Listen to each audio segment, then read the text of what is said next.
At the 40-year gala, my husband's mother toasted to his freedom, then I took the mic. She smiled, raised her glass like she'd already won. They thought I'd stay quiet, like I always did. But this time, I stood. My hand trembled, but my eyes didn't flinch. I took the mic and peeled back every mask. One by one. In front of everyone. It still stings when I think about it. The lights. The music. The catered laughter. The woman who'd called me family now raising a toast to my husband's freedom. As if I were the cage. The burden. As if I hadn't poured everything I had into that family. I remember the way my fingers gripped the cloth napkin. White. Starched. Like me before they tried to stain me. I wanted to cry. I wanted to scream. But what I did instead was breathe and stand. Because sometimes silence isn't grace. It's erasure. And if they wanted a show, I was about to give them one they'd never forget. People think the cracks started recently. They didn't. They were there on our wedding day, hidden under designer smiles and monogrammed table settings. My dress had been white, but everything else? Burgundy. The Eastwood family color. Not mine. I had wanted blue. Soft. Quiet. A shade that reminded me of home. Elaine, my mother-in-law, said burgundy was more appropriate for legacy photos. And just like that, the first piece of me vanished into the background. I should have paid attention to the feeling in my gut that day. But I was young. Hopeful. Naive. I thought marrying into the Eastwood family meant becoming part of something meaningful. Instead, I became a prop. For 6 years, I played the role. The supportive wife. The polite daughter-in-law. The hostess at holiday dinners who smiled even when the wine accidentally spilled on my silk dress. Elaine always smiled back. Accidents happen, she'd chirp, handing me a napkin, never lifting a finger to help. Nathan, my husband, was never cruel. But he wasn't present either. He was a mirror, reflecting whatever image his parents expected. At first, he would defend me.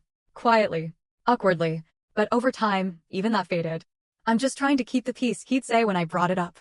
What he really meant was, don't make me choose. So I stopped asking. Stopped complaining. Started shrinking. I left my job in editorial publishing 6 months into our marriage after Elaine mentioned how unstable the media industry was and how much better suited I'd be for event planning. It wasn't a suggestion. It was an instruction wrapped in lace. I convinced myself it wasn't a loss. That planning charity galas and golf fundraisers was just as fulfilling. It wasn't. But I became good at pretending. Every detail of my life became about perception. What I wore. Where we vacationed. What I posted. Even the way I spoke, toned down, softened, diluted. Being married to Nathan meant living in a house I didn't choose, decorating in colors I didn't like, and hosting dinners for people who called me sweet, but never asked a single question about me. I disappeared slowly. Quietly. Like fog burned off by someone else's sun. Still, I tried. Every anniversary, I organized something meaningful, picnic dates, photo albums, homemade dinners. Nathan always said thank you. Kissed my forehead. Then turned back to whatever meeting he had next. This year, he said he wanted to plan it himself. For once, he added with a smile I hadn't seen in months. I should have known. There were signs. Subtle, sharp. Like how he flinched when I walked into the room. How he switched off his phone screen faster than usual. How he started working late again, but never seemed tired. Once, I found a gift box in his closet. Wrapped. Tucked behind his golf clubs. I smiled, stupidly, thinking maybe this was the year he remembered what I liked. Turns out, he did. He remembered that I hated public attention. He remembered that I avoided confrontation. He remembered that my biggest fear wasn't being left. It was being humiliated. And then, he built a plan around that. Looking back, I don't know why I stayed as long as I did. Maybe it was hope. Maybe it was fear. Maybe I didn't want to admit that I had married a man who wasn't really mine. A man who belonged to his mother more than he ever belonged to me. Elaine never said she didn't approve of me. She didn't have to. She just made sure every room I entered felt slightly too cold. Every compliment ended in a dig. Every family photo had me 1 inch off to the side. I was tolerated. Polished. Managed. Until I wasn't. Until they decided they were done pretending. And planned a gala to make it official. They thought I'd smile and vanish like always. But they forgot something. Even porcelain shatters loud when it finally breaks. It started with the little things. Nathan stopped texting when he was running late. Stopped asking what I wanted for dinner. Stopped noticing when I wore the perfume he used to compliment. He was still polite. Still present in the room. But emotionally, he was a ghost in custom suits. I remember the first Sunday he skipped breakfast. No goodbye. Just a note on the fridge. Golf with Dad. See you tonight.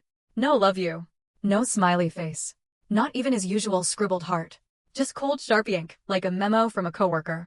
1 Sunday turned into 3. 3 into 10. Soon, I was waking up alone more often than not. Elaine, of course, acted surprised. "Oh, didn't Nathan tell you? We're hosting a private brunch after church." She never invited me, never apologized. And I never asked why, because deep down, I already knew. I didn't belong in their circle. I was convenient, decorative, but never permanent. Then came the gala announcement. Eastwood Financial's 40-year anniversary. Elaine was practically glowing when she told me. "It'll be black tie. Elegant. A night to remember." I nodded, smiled, played the part, until she added, almost as an afterthought, "I'll send you the dress code. Burgundy, of course, you understand." Of course. Burgundy. Again. Their legacy. Their color. Their rules. But I noticed something strange that week. Nathan, suddenly, interested. He started texting more, asking if I needed anything, offering to pick up dinner. At first, I felt hopeful. Maybe we were reconnecting. Maybe this gala would be a turning point. Maybe he remembered I was still here. Then, one night, he left his email open on the kitchen laptop. He never did that. I wasn't trying to snoop. I just needed the grocery list. But the subject line caught my eye. Stage layout. Final draft. The message thread was between Nathan, Elaine, and a private event planner. Attached was a diagram of the ballroom, complete with speaker cues and spotlight positions. It listed Nathan as the keynote speaker. And next to his name, in parentheses, it read, "Closing toast, personal statement." Personal statement? That word chilled me. Not thank you speech. Not welcome address. Statement. I kept reading. My hands shook. My heart pounded. Every detail of the night was already planned, down to the exact moment he'd raise his glass. But nowhere was I mentioned. Not as co-host. Not as spouse. Not even as a guest. My name had been scrubbed from the script. And that's when I knew. This wasn't just some oversight. This was a setup. They weren't just hosting a gala. They were staging a goodbye. The question wasn't if they'd cut me loose. It was how loud they wanted it to be. And whether I'd sit there and let them. Or stand up and rewrite the ending myself. I didn't plan to open the envelope. It was tucked inside Nathan's briefcase, half-zipped, sticking out like an afterthought. I was moving it off the bed so I could change the sheets. That's all. But then I saw the corner. Eastwood Financial letterhead. Thick, ivory stock. And my name, not printed, crossed out, in red ink. The document was a draft of the gala itinerary. An internal memo from their corporate communications team. It listed speaker order, table placements, media talking points. The whole thing was sanitized and scripted. Except one line, handwritten in Elaine's sharp, looping cursive. Nathan's speech must feel spontaneous. Focus on freedom. Family strength. Closure. Then, underlined 3 times. Do not mention Claire. I sat down on the edge of the bed. My knees couldn't hold me anymore.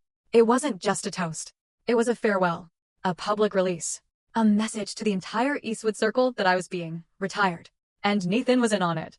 There was no way this memo made it to his briefcase without his consent. No way he hadn't read it.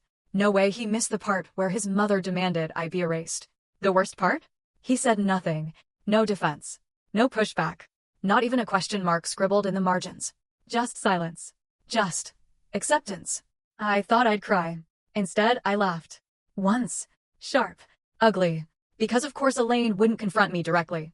Of course she wouldn't risk looking cruel. She'd just hand Nathan the mic. Let him deliver the final blow. Clean. Polished. Packaged. And when the cameras flashed, she'd smile. Not because she'd won, but because she'd choreographed the entire show. And I'd been cast as the silent ending. That was the moment something in me hardened. Not cold. Not angry. Just clear. If this was their performance, it was time I wrote my own scene. I didn't scream. Didn't throw anything. Didn't confront Nathan in the hallway like some movie scene. I closed the briefcase, smoothed the bedsheets, and started planning. Because if they wanted a show, I was going to give them one. Just not the kind they expected. First, I called Vanessa Chin, an independent financial advisor Sarah Reeves, the divorce attorney, had quietly recommended. She specialized in asset tracing and pre-divorce preparation. Exactly what I needed. Vanessa didn't blink when I laid it out. My husband's family is planning a public separation announcement without telling me. She leaned forward. We'll move quickly. Within 2 days, she helped me gather all joint financial records. She taught me how to document every transaction, flag the irregular ones, and quietly move my legally entitled share into a secure, separate account. I didn't take more than I was owed, but I took everything that was mine. Inheritance from my aunt in Oregon? Locked down. Personal savings? Moved. Joint accounts? Halved. Legally. The next step was real estate.